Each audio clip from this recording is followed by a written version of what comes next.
I spent my son's university fund on a trip to Europe to drink beer like I always threatened instead of giving it to his stepbrother after he passed away. My son was smart. Smarter than me. I almost requested a paternity test because he was so damn intelligent. That is a joke. My ex and I divorced when he was about 12. She remarried when he was 14. I did when he was 16. I had an RESP set up for him. That's a education fund in Canada. As long as he went for post-secondary education, he could use the money for anything. I always told him that I was okay with him not going to university. That way, I could use the money I had saved up for him to go to Belgium and buy some beer from monks that only allow you to buy one case. He knew I was joking, and he always played along. He wouldn't let me get his goat. When he got accepted to McGill, it was the proudest moment of my life. I took him out for a beer to celebrate his achievement and mourn the loss of my trip to Europe. My son was struck and killed by a drunk driver in March. I'm dealing with it. My ex is dealing with it.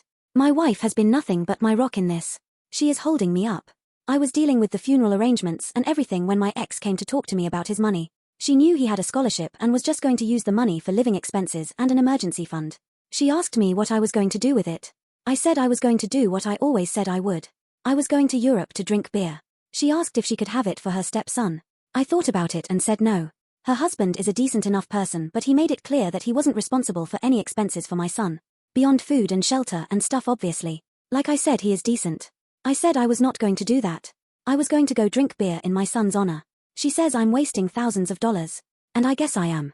I have to give back the government portion of the fund. But I don't care. My ex thinks I'm being stupid and irresponsible, wasting my son's money like this. I don't care. My son would laugh his ass off if he knew I did it.